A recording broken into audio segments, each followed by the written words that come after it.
Inni gara biraa immoo ammas qaamoleen mootummaa qaamoleen seeraa hundumti keessan nuti kan nu iyyisiisaa jiru poolitikaa miti. Poolitikaa isiniif dhiisneerra.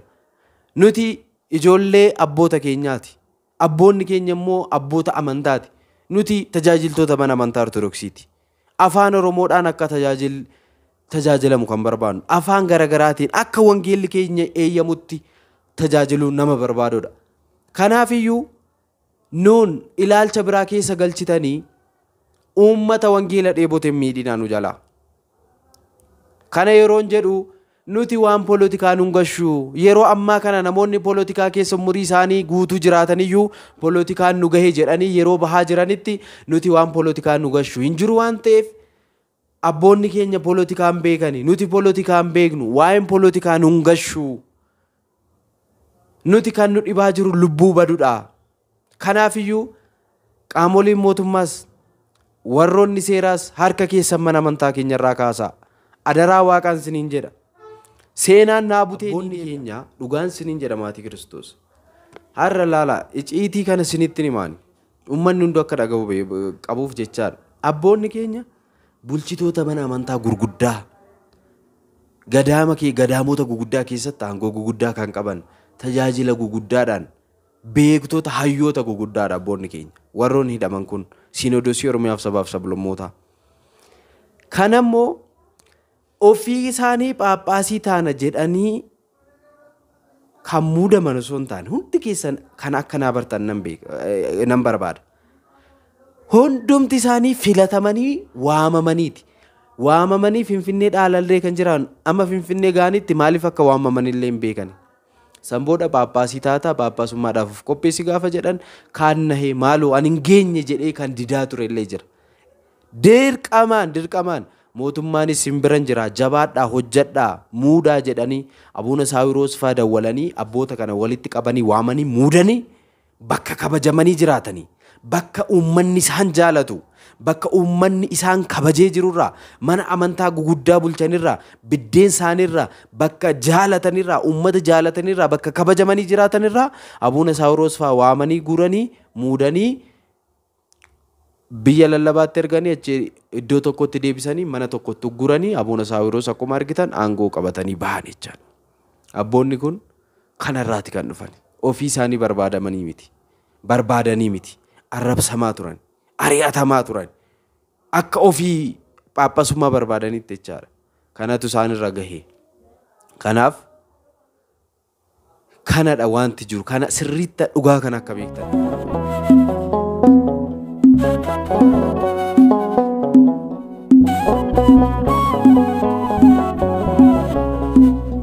Maqaa abbaa kan ilmaa kan afura qulqulluu waaqayyo tokko nameen kabajamtootaaf jaalatamtoota maatii Kiristoos ijoolleen haadha keenya qulqulleettii Dubroo Maariyaam hundumti keessan kiristaanonni lafa jirtan maraatti nageenyi waaqayyo isiniif haa baay'atu akkam nagaa jirtu. Biyya alaas biyya keessas teessanii sagalee kana kan dhageessan hundumti keessan kun isaan beetuubiidha. Warroonni haaraa taatan subscribe like share gochuu hin dagatinaa. Egaa samoona xinnoo viidiyoodhaan fagaadheera. Dhiifama isiniin jedha. Wantoonni uumaman tokkos jiru namoonni beektan dhageessaniittu. Egaa akkam nagaa jirtu ani obboleessi keessan waaqayyo guddaan maqaan isaa kabajamu uumee kan nama hin daganne akkasumas illee egaa jiraachisaan keenya sooraan keenya waan hunda keenya kan ta'e waaqni keenya egaa nagaa nuuf kennee jaalala nuuf kennee karaa hundumaan iyyuu haala hundumaa keessatti nu gargaaree har'a akka geenyu nu gargaariiraati. Ulfinni kabajni waaqummaan hanga bara baraatti isaaf haa ta'u isa qofaadha waaqni isa qofaadha gargaaraan. Kanaaf egaa guyyaa har'aa kana immoo mata duree isaa irraa akkuma argitanii egaa magaalaa Bishooftuu keessatti egaa wanti dhadhagahamaa jiru torban kana as baay'ee kan nama ajaa'ibu baay'ee kan nama saalfachiisu jechaadha. Egaa miidiyaa irra ni ooltu namoonni miidiyaa irra ooltan ni beektu. Miidiyaa irratti wantoonni garaagaraa dhagahamaa ni jiranii dubbatama jechaadha. Egaa torban darbee keessa isa torban darbee kaaseen isinitti hima. Torban darbee keessa egaa eessaa dhuftanii maalidha jedhamanii egaa nan dubbachaa jiru abboota keenyaati. Abboota Sinoodosii Oromiyaa Phaaphaasota keenya jechaadha. Egaa asumaan kanan isinii dabarsuu barbaadu jalqabaa abboonni kun abboota amantaati. Abboonni kun Phaaphaasota Oromooti. Kan mana amantaa Ortodoksii Tawaahidoo jechaadha. Kan waaqayyo jaalatee kan waaqayyo eeyyamee fi muudamaniira. Poolitikaa keessaan qabanii, poolitikaan gaggeessanii, wanti biraa isaan galchuu waa'ee poolitikaa kan jedhame gonkumaan beekani. Nutis kan isaan jaalannu abboota keenya kan kabajnu waa'ee poolitikaa keessaan qabnu poolitikaa hin beeknu nuti kan baranne poolitikaa osoo hin taane waa'ee barnoota mana amantaati. Kan nuti har'a gaafachaa jirru immoo mirga keenya. Sabni hunduu akka wangeelli eeyyamutti, akka heerri mootummaa biyya kanaa eeyyamutti afaan isaatiin haa baratudha. Abboonni afaan Oromoo dhagahan, abboonni afaan saba biraa dhagahan, fakkeenyaaf uummata kibbaa keessa afaan Kambaataa, Walaayittaa, Guraagee, afaan Hadiyyaa, afaan garagaraa namoonni dhagahan abboota afaan kanaan dhagahaniin haa eebbifamanii, haa tajaajilamanidha malee kaayyoon keenya poolitikaa keessaa hin qabnu. Waa'een poolitikaa warra poolitikaatiif jechaadha. Namoonni tokko tokko, qaamni tokko tokko nuti poolitikaa keessa gallee waa'ee poolitikaa akka borcinutti kan nu ilaalan. Nuti nama amantaati malee nama poolitikaa miti. Ani faarfataa mana amantaa Ortodoksiiti malee poolitikeenyaa mana amantaa Ortodoksii miti. Afaan Oromoodhaan waan tajaajiluuf, afaan Oromoon akka guddatu tajaajila afaan Oromootiin manni amantaa Ortodoksii akka tajaajila afaan Oromoo kennitu gochuun koo poolitikeenyaa na jechisiisaa jira. Garuu ani poolitikeenyaa osoo hin taane faarfataa mana amantaa Ortodoksii Tawaahidooti. Abboonni kunis phaaphaasota mana amantaa Ortodoksii Tawaahidooti malee poolitikeenyaa miti. Kana sirriitti jala muraanuu qabadha. Amma sirran deebi'aa waan poolitikaa nuun galchu. Ana miti, ana waa'ee nama poolitikaa hin beekne miti. Inni waa'ee poolitikaa umrii isaa guutuu waa'ee poolitikaa jireenya poolitikaa keessa jiraatu biyya kanaaf hidhamaa poolitikaadhaaf jecha waan hedduu dabarse obbo Baqqalaa Garbaanuu poolitikaan nagahe jedhee yeroo bahutti nuti namni poolitikaan beekne maaliif poolitikaa irratti rarraanare? Nuti kan nu dhibe waa'ee mana amantaa keenyaati. Kan nu dhibe waa'ee nama baduuti.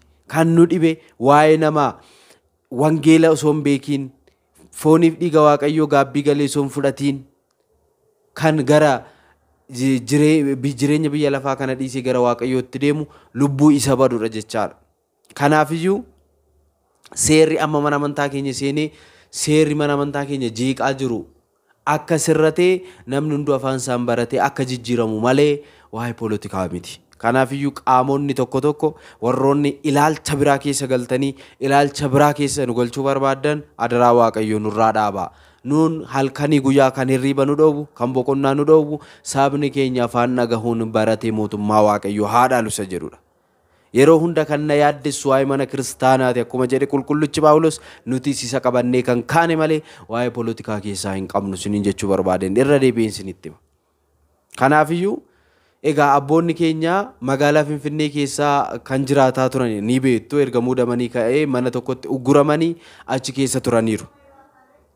Abboonni kun achi keessatti ji'a tokkoon manni isaan mana kiraa isaaniif isaan kaffalan ji'a tokkoon ji'i tokko kan Finfinneetti kaffalamu magaalaa Bishooftuu keessatti waggaa tokko isaan teessisa kan sin ajaa'ibu.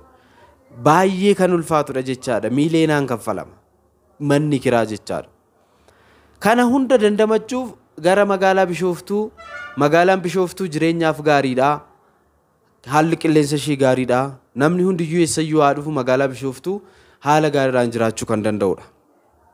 Abboonni keenya kun magaalaa Bishooftuu dhufanii as jiraachaa turan. Nagaadhaan naannoo torban lamaa jiraatanii san booda qaamni dhufee waajjira eegaleerraa waajjira abaluurraa dhufne jedhanii dhufanii gaafatanii jechaadha. Akkamitti dhuftanii maal dhadhanii gaafatanii abboonni keenya yeroo achi dhufanis qaama seeraatti himaniiti kan dhufanii qaama mootummaa beeksisanii deemaa rakkinni hin jiru jedhameeti kan dhufanii asittis gaafatamanii san booda irra deebi'anii qaamni kun egaa abboonnis anis isaa waliin hin jira guyyaa suni waajjira kantiibaa deemnee baga nagaan dhuftan nuun jedhanii gammachuudhaan nu simataniiru waajjirri kantiibaa magaalaa Bishooftuu. Achitti haasofne isaan faana baay'ee nutti tolee nuunis gara mana abbootaatti deebine san booda waajjira biraarraa immoo gara abbootaa keenya dhufanii halkan da'oo godhachuudhaan dhufanii guyyaa tokko egaa waan jedhanii deemaniiru waan godhanii deemanii guyyaa sun akka nam tokko alaa keessa seenne dhoowwanii ture jechaadha. San booda guyyaa sun deemanii ergasii egaa guyyaa lammaffaas dhufanii hanga qidaamee isa darbee ni beektu jimaata galgala dhufanii qidaamee hanga sa'aatii 5tti isin fayyamneerra gadhiisaa bahaa magaalaa kana jedhamanii kana hunda aarsaa hedduu kaffalameera yeroo sunitti sanbooda asiif achi bilbilamee waan ta'u ta'eera hanga guyyaa kaleessaa turanii guyyaa kaleessaa bakka namni hin jirreetti dahoo godhachuudhaan halkan sa'aatii 2:10tti dhufuun abboota hunda qabatanii mana hidhaatti faffacaasanii abboota qofa osoo hin taane egaa hojjettoota isaaniillee kan nyaata isaaniif kennanillee qabaniiru jechaadha guyyaa kaleessaa. Achitti ijoollee isaan gargaaranillee wajjin hidhaniiru jechaadha. Guyyaa har'aa kana nuti asiif achi fiigaa turre abboota keenya gaafachuu hin dandeenye akka abboota keenyatti hiiknu nun taasisne kana malee Barsaayila Mikaa'el egaa abboota kanaaf akka ogeessa seeraa ta'u ogeessa seeraa isaanitti wantoota tokko dabarsuuf yookaan immoo egaa karaa ogeessa seeraatiin karaa seeraatiin isaan deeggaruu barbaadanii ture namni egaa hunduu waajjiroonni as jiran hunduu didaniiru waan garagaraatu jira jechaadha waajjira kantiibaa akka seennuuf guyyaa irraa deemneerra si'a lama deemame si'a tokko egaa dabaree guyyaa irraa nama dubbisu waan ta'eef beellama nama alaa dhufan waan keessummeessaniif guyyaa har'aa jimaata fa'a kantiibaan egaa yeroo nuti deemnetti nama baay'ata ture lammaffaa yeroo deebi'amuun seentan jedhameera beellamni sa'aatii 7 walakkaatti qabamee ture waan garagaraatu darbeera jechaadha hanga ammaatti hanga viidiyoo kan hojjedhutti jechaadha egaa viidiyoo kana yeroo hojjedhu egaa sa'aatiin akka Itoophiyaatti sa'aatii 10 darbeera jechaadha kanaaf hanga sa'aatii 10 kanatti wanta akka wanti haaraan hin jiru jechaadha egaa viidiyoon kun sa'aatii gadhiifamutti immoo waan uumamuun beekamu viidiyoon kun sa'aatii tokkotti kan ilaalamu jalqabu waan ta'eef jechaadha kanaaf maatii Kiristoos amma kanan dubbachuu barbaadu abboonni keenya dhugaan siniin jedha maatii Kiristoos har'a laala iciitii kana sinitti himaani ummanni hundu akka dhaga'u qabuuf jechaadha abboonni keenya bulchitoota mana amantaa gurguddaa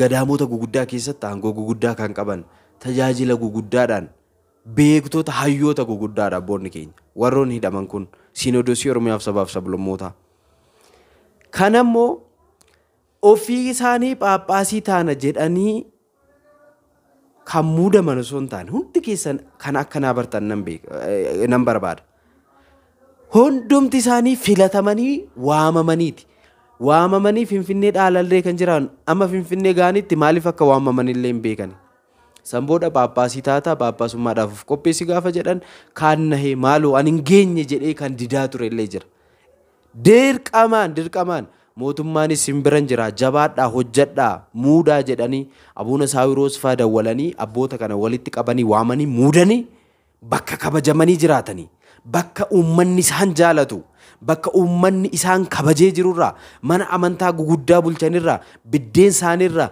bakka jaalatanirraa uummata jaalatanirraa bakka kabajamanii jiraatanirraa Abuuna Saawiroos faa waamanii guuranii muudanii biyya lallabaatti erganii achi iddoo tokkotti deebisanii mana tokkotti ugguranii Abuuna Saawiroos akkuma argitan aangoo qabatanii bahan jechaadha. Abboonni kun kanarraati kan dhufan ofii isaanii barbaadanii miti arrabsamaa turan ari'atamaa turan akka ofii Phaaphaasummaa barbaadanitti jechaadha. Kanatu isaanirra gahee kanaaf kanadha wanti jiru kana sirriitti dhugaa kan akka beektanii kanan barbaadan inni gara biraa immoo ammas qaamoleen mootummaa qaamoleen seeraa hundumti keessan nuti kan nu iyyisiisaa jiru poolitikaa miti poolitikaa isiniif dhiisneerra nuti ijoollee abboota keenyaati abboonni keenya immoo abboota amantaati nuti tajaajiltoota mana amantaa Ortodoksiiti afaan Oromoodhaan akka tajaajilamu kan barbaadnu afaan garagaraatiin akka wangeelli keenya eeyyamutti tajaajiluun nama barbaadudha kanaaf iyyuu nuun ilaalcha biraa keessa galchitanii ummata wangeela dheebote miidhinaa nu jalaa kana yeroon jedhu nuti waan poolitikaa nun gashu yeroo ammaa kana namoonni poolitikaa keessa umurii isaanii guutuu jiraataniyyuu poolitikaan nu gahee jedhanii yeroo bahaa jiranitti nuti waan poolitikaa nu gashu hin jiru waan ta'eef abboonni keenya poolitikaan beekani nuti poolitikaan beeknu waa'een poolitikaa nun gashu nuti kan nu dhibaa jiru lubbuu badudha kanaaf iyyuu qaamoleen mootummaas warroonni seeraas harka keessan mana amantaa keenyarraa kaasaa adaraa waaqaan isiniin jedha Seenaan naabutee ni deebi'a. Seenaan naabutee bara kana deebuun isaan oolu. Eeyyen har'a aangoo garagaraa qabaattanis humna qabaattanis wanti hundumaan keessa yoo ta'e illee Waaqayyo gaafa dhufe murtiin haqaa murtiin kan abbaan haqaa Waaqayyo gaafa dubbate waan hunduu ni jijjiirama. Kirrii baattanii ortodoksii taatanii qaamolee seeraa keessa jiraattanii qaamolee mootummaa garagaraa keessa jiraattanii ortodoksummaa keessaniif amantaa keessaniif galma keessan galgalaaf gatiin kaffalle taanaan dhugaan isiniin jedha. Kiristaanummaan kun gatiin qabu. Kanaaf iyyuu ammas taanaan ummanni sagalee kana dhageessan abboota keessaniif sagalee ta'a. Namoonni qaamoleen mootummaa viidiyoo kana laaltanis dhugaadhaaf dhaabadha. Poolitikaa isiniif dhiisneerra nuti. Poolitikaa keessa waan hin jirreef, poolitikaa waan nu hin gashineef nuti amantaa keenya malee waa'ee poolitikaan beeknu. Amantaa keenya keessatti immoo biyyaaf kadhachuu, amantaadhaaf kadhachuu, ummataaf kadhachuudha malee waan biraa hin qabnu waan ta'eef abboota keenya nu gadhiisaa, abboota keenyaan nuuf hiikaa jechuun barbaada. Kanaaf egaa maatiiwwan Waaqayyoo hanga ammaatti egaa han jiru kanadha. Wanti haaraa yoo jiraate immoo isiniin dhaqqabsiisa. Nagaa ta'a ulfaadhaa kabajamaa. Galanni Waaqayyoof haa ta'u. Waaqayyo karaa hundaanuu egaa seenaa ni jijjiira. Egaa yeroo hunda immoo kan beekuu qabdanii wanti gaarummaa qabu, wanti dhugaa qabu, wanti haqa qabu qormaata waan baay'atuuf qormaata kana Waaqayyo jijjiiree gammachuutti akka nuuf jijjiiru, gammachuudhaan akka nuuf deebisu fedhaa fayyama isaanuuf haa ta'u. Inni guddaan hundumti keessan amantaa keessaniin jabaadhaa, dhaabbadhaa, kadhadhaa, tsoomaa, jilbeeffadhaa, sagadaa gara Waaqayyootti bohaa. Wanti kun hunduu ni jijjiirama. Warroonni amantaa biraa hordoftanis obboloonni keenya kadhannaa keessaniin nu yaaddadhaa. Galatooma ulfaadhaa. Galanni Waaqayyoof.